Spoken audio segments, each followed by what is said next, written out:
I just got married, and our videographer fell asleep during the whole reception, and several relatives didn't show up so they could watch football instead. My wife Elena and I had been organizing this wedding for 14 months. We chose the date specifically because no major events were happening that weekend. No holidays, no conflicts, just a perfect Saturday in October for the most important day of our lives. We sent save the dates 8 months in advance. Everyone confirmed they were coming. The ceremony was beautiful. Elena walked down the aisle looking like an angel, while I tried not to ugly cry in front of everyone. We exchanged vows we'd written ourselves. Her grandmother blessed us with a prayer she'd translated from Italian. Everything was perfect until we got to the reception. I noticed the empty tables first. An entire section meant for my side of the family was completely vacant. I pulled out my phone and saw 17 text messages. My uncle wrote, "Sorry, buddy. A championship game tonight. Recording the wedding for later." My cousin sent, "Can't miss this one. Congrats, though." My own brother texted, "Check the DVR. The speech is for me. Game 7 of the playoffs." 43 people from my side of the family had decided football was more important than watching me get married. Elena grabbed my hand. "We still have everyone who matters most," she whispered. I tried to believe her, but the empty chairs kept staring at me. And then I went looking for our videographer. We'd paid Marcus Sterling $4,000 because his portfolio was stunning. He'd filmed weddings for local celebrities and had 5-star reviews everywhere. I found him in the vendor room behind the reception hall, passed out cold on a folding chair with his gear bag still zipped on the floor. Empty energy drink cans surrounded him like a shrine. I shook his shoulder and he jolted awake, looking completely disoriented. "What time is it?" he mumbled. 8:30. Now the reception started at 6 o'clock. His face went white. He claimed he just closed his eyes for a second during cocktail hour. He'd missed the grand entrance, the first dance, the father-daughter dance, the toasts, the cake cutting, and the bouquet toss. 2 hours of moments we could never recreate, gone forever because this man decided to take a nap. I wanted to scream at him, but Elena appeared in the doorway. "We need you both in the main hall. And now!" Something in her voice told me to follow without questions. When we walked back into the reception, I froze. Every single guest had their phone out, but not in the annoying way people usually do at weddings. They were all pointed at us. Elena's maid of honor stepped forward with a laptop connected to the venue's projector. While someone was sleeping, she glared at Marcus. We were documenting. The slideshow started playing, and hundreds of photos and videos taken by guests throughout the entire reception. My best friend had captured our first dance from 3 different angles. Elena's little cousin had recorded her father's entire toast, tears, and all. Someone's grandmother had somehow figured out slow-motion video and caught the exact moment cake frosting landed on my nose. Every moment Marcus missed had been preserved by people who actually cared about us. But that wasn't the real surprise. Elena's brother stepped forward. "And for the family members who chose sports over their own blood, we have a gift." He pulled up a live stream on the projector. My uncle's face filled the screen. He was at a sports bar with my cousin and my brother, all wearing team jerseys, completely unaware they were being filmed by someone at a nearby table. The person filming walked closer and tapped my uncle on the shoulder. He turned around and his face went pale. "Hey, Uncle Julian," Elena's brother said into his phone. "Waving to the wedding you skipped. The whole reception is watching." My uncle started stammering excuses while my brother tried to hide behind a menu. The entire room of wedding guests started booing and laughing. My cousin actually got up and left the bar out of embarrassment. Marcus tried to slip away during the commotion, but my father-in-law blocked the door. "You're not leaving until you refund every penny. And we discuss what you're going to do to make this right." Marcus ended up refunding us in full and paying for a professional photo session the following weekend. My uncle, cousin, and brother showed up to that session with apology gifts and couldn't look me in the eye. The photos from that session hang in our living room now, but my favorite picture from the actual wedding day is one Elena's grandmother took on her ancient flip phone. It's blurry and poorly lit, but it shows us laughing together while chaos exploded around us. That's marriage, I guess. The drive home after the wedding felt surreal. The back of the car was packed with leftover favors, a half-eaten tier of cake, and the crushing weight of everything that had just happened. Elena was quiet, leaning her head against the window, her silk dress rustling every time we hit a bump. The streetlights flickered over her face, and for the first time since we said "I do," I felt a knot of guilt in my stomach. It was my family that had turned our reception into a ghost town. My blood that preferred a screen to our reality. "I'm so sorry, Elle," I said, my voice cracking in the dark cabin. She didn't look at me at first. She just reached over and laced her fingers through mine. Her skin was still warm, the scent of jasmine and expensive hairspray filling the small space. "For what, Leo? For your brother being an idiot? Or for the fact that we have the weirdest wedding footage in history? All of it. It was supposed to be perfect. 14 months of planning. We checked the schedules, Elle. We checked everything. You can plan the menu and the flowers," she whispered, finally turning to look at me. Her mascara was slightly smudged at the corners, a testament to the roller coaster of the last 6 hours. "You can't plan for people's character. Or for Marcus having the sleep cycle of a newborn." We pulled into our driveway, but neither of us moved. The silence of the neighborhood felt heavy. My phone vibrated in my pocket. Another text from my brother. Probably some pathetic attempt at an apology, now that he'd been publicly shamed in front of 100 people. I didn't want to open it. I didn't want to see his name on the screen. The next morning was even harder. You expect to wake up as newlyweds feeling like you're on a cloud, but I woke up feeling like I'd been in a physical fight. My joints ached and my head was pounding from the stress. While Elena was in the kitchen brewing coffee, I finally sat down at the dining table and opened my laptop. The emails had already started coming in. My father-in-law Roberto had been busy. He'd CC'd me on a formal demand letter to Marcus Sterling's agency. It wasn't just about the refund anymore, it was about the breach of contract and the sheer negligence. But as I scrolled through the messages, I saw a link from Elena's maid of honor, Sarah. "The Real Wedding Album," the subject line read. I clicked it. It was a shared drive, over 400 files. I sat there in my boxers, shivering slightly in the morning chill as I watched the first video. It was the grand entrance. Marcus had missed it, but Sarah's boyfriend had caught it on his iPhone. The quality was surprisingly good, but what struck me was the sound. In the official video, we would have had some edited, polished track. In this version, I could hear the roar of the crowd. I could hear Elena's aunt screaming her head off with joy. I could hear the clinking of glasses. It felt visceral. It felt real. Elena walked in, handing me a mug of black coffee. She leaned over my shoulder, her damp hair dripping on my neck. "Is that the entrance?" "Yeah, look at us. We look so terrified." "We were terrified," she laughed softly, pulling up a chair next to me. "I thought I was going to trip on that rug. And look at your face. You were looking at the empty tables." She was right. Even in the grainy footage, I could see my eyes darting to the left, scanning for faces that weren't there. there. The realization hit me then. I had spent the happiest night of my life mourning the absence of people who didn't care enough to be there, instead of celebrating with the ones who did. The following Tuesday, the apology tour began. It started with my brother, Marco, and he called me 3 times before I finally picked up. Leo, man, look, I don't know what to say. The guys, the atmosphere at the bar was so intense, and we thought we'd just catch the highlights and then swing by for the end of the party. We didn't realize how it would look. I snapped. I was standing in the middle of our new living room, surrounded by half-unpacked boxes. Marco, it wasn't about how it looked. It was about you being there. And I stood at that altar and told the woman I loved that I'd give her the world, and I turned around to show her off to my family, and you weren't there. You were watching a ball move across a field. I know.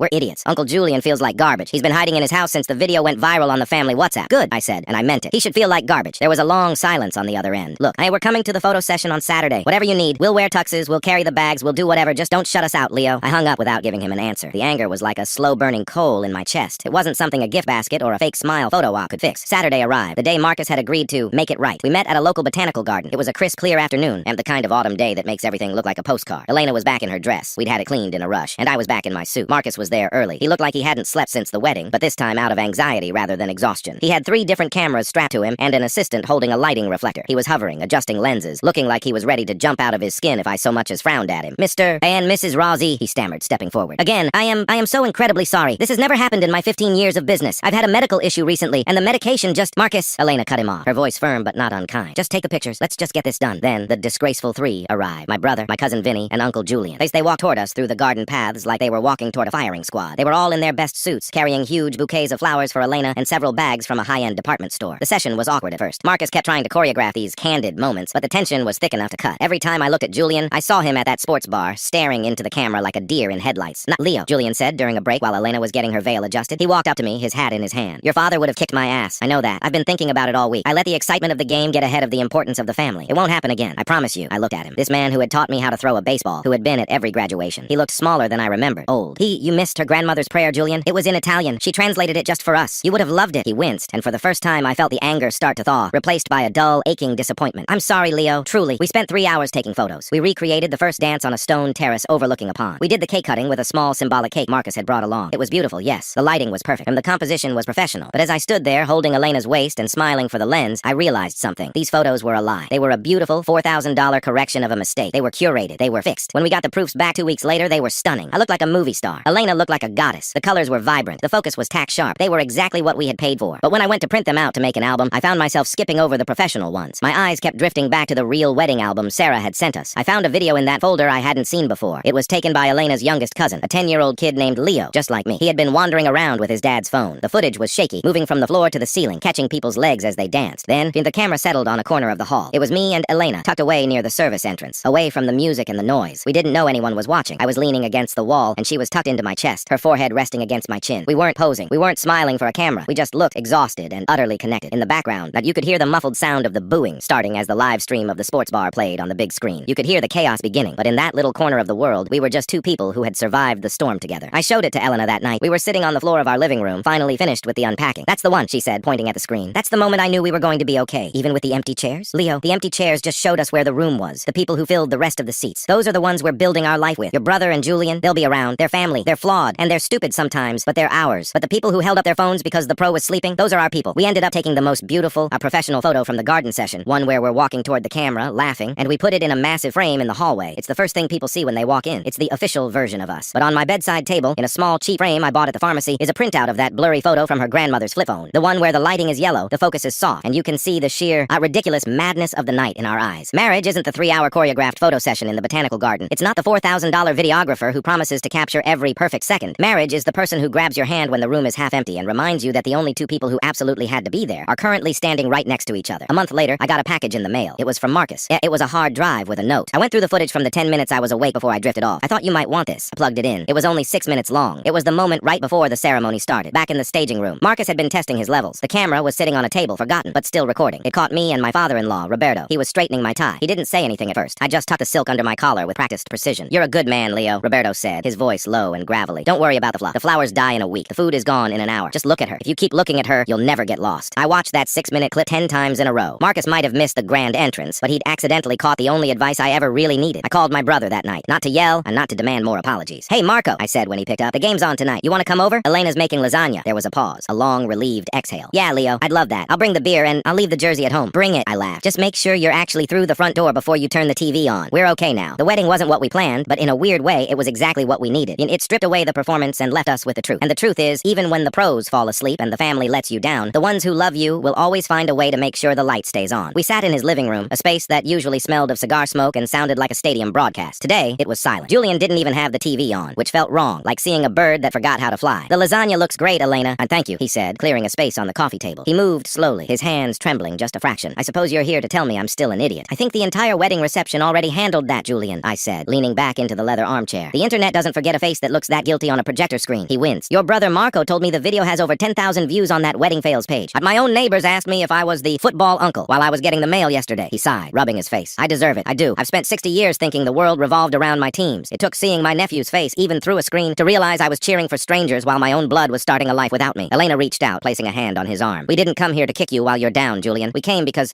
because you're the only one who knows how to make that specific Italian espresso Leo likes, and because we wanted to show you something." I pulled a small, leather-bound book from my bag. It wasn't the professional album Marcus had sent. It was a collection of the guest photos, the raw, blurry, beautiful mess of the night. I flipped to a page near the back. It was a photo of the empty table where Julian should have been sitting. Someone had placed a reserved sign on his chair, and next to it, my young cousin had left a half-eaten piece of wedding cake and a crumpled napkin that said, "Wish you were here." Julian stared at the photo for a long time. A heavy silence filled the room, broken only by the ticking of the grandfather clock in the corner. Then, he stood up and walked over to a cabinet. He pulled out a small, dusty wooden box and brought it over to me. "I was going to give you this during my speech," he whispered. "The speech I never gave." Inside was my father's old watch, the one he'd worn every day until he passed away 10 years ago. Julian had kept it, polished it, and had the back engraved. "Time is the only thing we can't get back. Spend it on the ones you love." "Ironic, isn't it?" Julian laughed, though it sounded more like a choked sob. "I had the lesson written down in my pocket while I was sitting in a bar 3 miles away. I'm a hypocrite, Leo. But I'm a hypocrite who wants to be better." I looked at the watch, then at my uncle. The anger that had been my constant companion for weeks finally evaporated. It didn't mean what he did was okay, and it didn't mean the empty chairs wouldn't still haunt the wedding photos, but it meant the bridge wasn't burned. "Make the coffee, Julian," I said, sliding the watch onto my wrist. "And turn on the pre-game highlights." "Oh, but if you look at the score more than you look at your niece-in-law while she's talking to you, I'm taking the lasagna back." He smiled, a real, genuine smile that reached his tired eyes. "Deal. And Leo, thank you for coming. I didn't think you would." "That's the difference between us and the game, Julian," Elena said, heading toward the kitchen to help him. "We don't leave just because someone's losing." We stayed for 3 hours. We talked about the wedding. I laughed at the napping Marcus stories and watched Julian struggle to explain the offside rule to Elena. For the first time in my life, the sports on the screen were just background noise to the actual life happening in the room. As we walked back to the car later that evening, the watch felt heavy and warm on my wrist. I looked back at the house. Julian was standing in the window waving. "You think he'll show up for the anniversary dinner next year?" I asked, starting the engine. Aunt Elena leaned her head on my shoulder, her eyes reflecting the dashboard lights. "I think he'll be the first one there, with a camera and his phone turned off." "I hope so," I said, pulling out into the rain, "because I'm definitely not giving him the Wi-Fi password." The following Saturday, the botanical gardens felt less like a sanctuary and more like a stage for a very expensive apology. Marcus was already there when we arrived, pacing near a cluster of weeping willows, and he looked like he'd aged 5 years in 2 weeks. His assistant was frantically setting up light bounces, and Marcus himself was clutching a light meter like a holy relic. The moment he saw us, he practically lunged forward, nearly tripping over a stray root. "Mr. and Mrs. Rossi, please come in. The light is hitting the F/$2.8 sweet spot right now. We have to move quickly, but carefully." Very carefully. He had brought 3 different camera bodies and a lens kit that probably cost more than my first car. He was determined to prove he was a professional, or at least that he was capable of staying conscious for more than 20 minutes at a time. Then the disgraceful 3 pulled up. My brother Marco, cousin Vinny, and Uncle Julian walked toward us in a single file line, looking like they were approaching a judge for sentencing, and they were all wearing suits that were significantly more expensive than the ones they'd skipped out on at the wedding. "Leo, Elena," Marco said, stepping forward first. He held out a garment bag. "I got you a new tuxedo shirt. The one from the wedding had, well, I assumed it had sweat stains from the stress I caused. This one is Egyptian cotton. And Elena, there's a gift card for a spa weekend in there, for the emotional trauma. I brought the sorry scotch," Vinny added, but holding up a bottle that looked like it belonged in a museum. "And I've deleted every sports app from my phone for the duration of this shoot. I even left my phone in the glove box." "I did the same," Julian chimed in, patting his empty pockets. "I don't even know what time it is. I don't care. If a stadium collapses today, I don't want to hear about it until tomorrow." The session was an exercise in extreme overcompensation. Yet every time Marcus told us to look natural, my family would spring into action like a Broadway ensemble. If Elena's veil moved an inch to the left, Julian was there to straighten it. If I looked thirsty, Marco appeared with a bottle of chilled alkaline water. "Okay, let's try a group shot near the fountain," Marcus called out, his voice cracking slightly. "Everyone, look at the couple. Big smiles. Genuine joy." We lined up, but the tension was comical. Marco kept leaning in to whisper, Am I smiling enough? Do I look repentant?" While Vinny was trying so hard to look joyful that he looked like he was having a mild stroke. At one point, Marcus stopped, lowered his camera, and just stared at us through his viewfinder. Can we try one where you don't look like you're being held hostage by your own guilt? Just be a family." That was the turning point. I looked at Julian, who was trying to hold a heavy reflector for Marcus, while also trying to tuck a loose thread on my sleeve. He looked ridiculous. We all did. I started to laugh. It wasn't a polite "thank you for the gift" laugh. It was a deep, belly-aching laugh at the sheer absurdity of it all. Elena joined in, leaning against my shoulder, her laughter echoing off the stone walls of the garden. "Look at us," I gasped, pointing at Marco, who was still holding the garment bag like a shield. "We're in a botanical garden on a Tuesday, wearing thousands of dollars of clothes, pretending the last 2 weeks didn't happen." "It happened," Elena said, wiping a tear of laughter from her eye. "It was a disaster. The videographer slept, the family bailed, and the cake ended up on Leo's nose. And you know what? It's the best story we have." The tension tension finally snapped. Marco relaxed his shoulders. Julian dropped the reflector. We stopped trying to fix the wedding and just started being ourselves. Marcus seized the moment. Click, click, click. He stopped directing and started shooting. He caught us actually making fun of each other. He caught the moment Julian accidentally stepped into the fountain. He caught me and Elena sharing a look that said, "These people are crazy, but they're our people." As the sun began to set, casting long golden shadows across the grass, Marcus walked over to us, and looking exhausted but satisfied. "I think I got it," he whispered. "The real stuff." He showed us the preview on the back of his camera. It wasn't the perfect wedding he'd promised 14 months ago. It was something better. It was a group of flawed, messy, tired people who had screwed up and were trying their best to show up anyway. As we walked out of the gardens, Julian pulled me aside. He didn't have a gift this time. He just leaned in and gripped my shoulder. "Oh, I watched the game highlights this morning, Leo," he whispered. I rolled my eyes. "Of course you did." "No, listen, my team lost by 20 points. It was a blowout. And as I watched them lose, I realized I didn't feel a thing. Not a single spark of emotion. But standing here today, watching you and Elena laugh, that's the win, kid. I'm finally playing for the right team." We headed to a local diner afterward. Suits, gowns, and all. We sat in a big vinyl booth and eating greasy fries and drinking milkshakes. Marcus even joined us, finally looking like he'd forgiven himself. The photos from that day are beautiful, but they aren't the ones in the big frame in the hallway. That spot is still reserved for the blurry flip phone shot, because that was the night we found out who would stay when the lights went down. Everything else, that's just the encore.